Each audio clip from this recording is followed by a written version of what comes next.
You're watching the Press Row, and we're talking about high school sports in Oklahoma. Guys, a group of public schools in Oklahoma have banded together in an attempt to change the way the State Activity Association treats private schools. At the heart of their complaints is this: private schools are dominating championships in some sports, and they also have a problem with the way they control their enrollment. Here's my question for you. What's the best way to resolve this looming public-private school debate in Oklahoma? Bumping all private schools into one class, bumping all private schools up one class, or just leave things as they are? Barry? Well, I think something needs to be done because the private schools and magnet schools, not just private schools, but some some public schools as well, do get to control their own enrollment. They don't necessarily have special education. They don't have problem kids. Public schools have to take kids that are behavioral problems and count against you, even though they don't do anything except screw up your day. So I think there is an issue here, and something should be done, and I don't know what, but I do think I would try something fairly easy and fairly small, like just bump all schools that control their enrollment up one class, and then see what happens.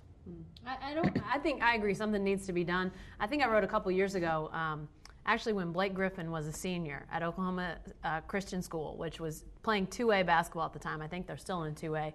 And, it just looked weird to see Oklahoma Christian, OCS, playing, the DePuys of the world. It was a little out of kilter that you sort of had these teams playing in the same classification. I think I wrote at the time that the 1.5 rule, which some states have, which every student at a private school counts 1.5. So wherever that lands you, in some cases that would mean an increase and go up a class. Sometimes that would mean an increase in 2 classes, but you would be counting every student 1.5.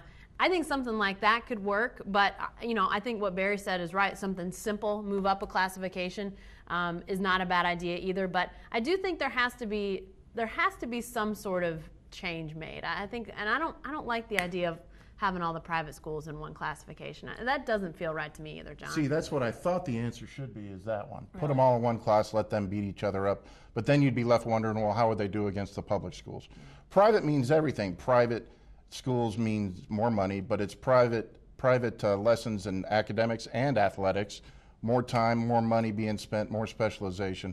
So there is an unfairness there. I think the simplest thing, what you guys said, go up one class. Is it really, and they say you can control your enrollment, and that's what some are complaining about, but aren't they really complaining about the wild success of private schools lately? Sure. I mean, the dominance of McGuinness.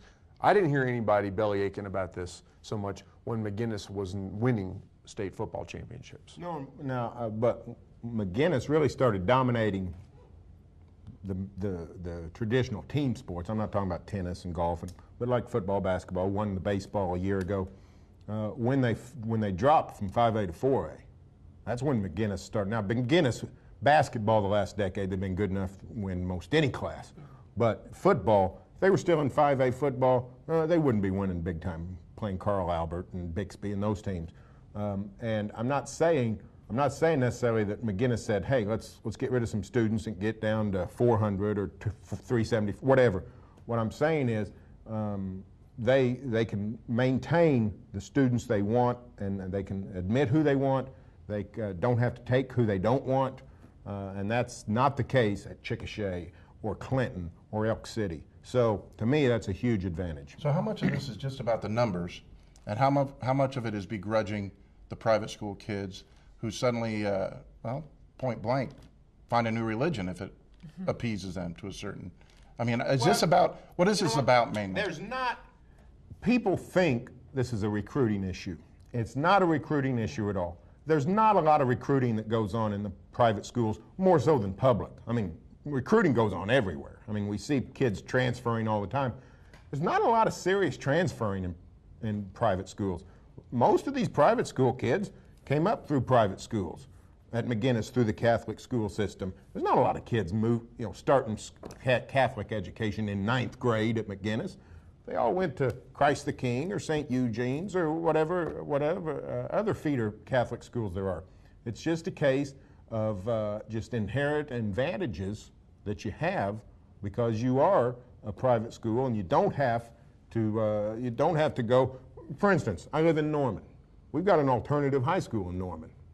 It's not publicized, but I mean they send problem kids there, behavioral problems, emotional problems, and those kids count against the enrollments of Norman and Norman North, even though they're not going to ever see a field of play or compete in extracurricular activities.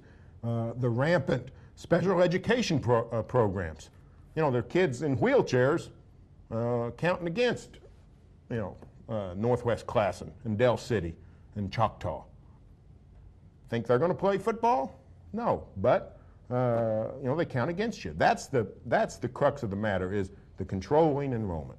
And folks, go ahead, Jenny. No, I was going to say, I think there are some kids probably that aren't going to play sports at the private schools too. It's not just all, 4-star athletes at the private schools. So I think there's that issue too. But I think there are obviously some things that private schools, they have to do. I understand that. When I wrote a couple years ago about the issue, I heard from a lot of private school people that said, we have to have certain numbers to keep our doors open. We have to, we have to do these things. I get that, but I think when you're talking about leveling a playing field and doing things that seem, just from the eye test, equitable, I think you have to have some move up from the private schools. Does that mean sometimes that may be a little disadvantage to the private schools?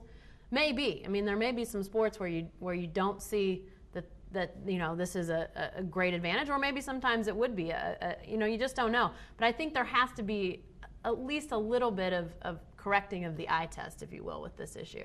Finally, would it all be solved if they went back to the way the classifications were in the early 90s? Fewer classes? Fewer classifications. Would a lot of this problem go away? It wouldn't, no, but some of it would. Yeah. I mean, one reason more private schools are winning today is because we have expanded the classes.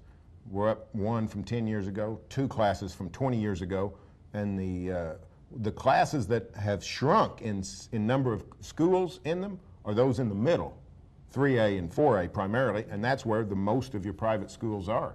So if we were back to 5 classes, no, you wouldn't see as many state championship from the privates. Okay, we'll be back to talk about Oklahoma State and who should be competing for championships in the Cowboy Nation.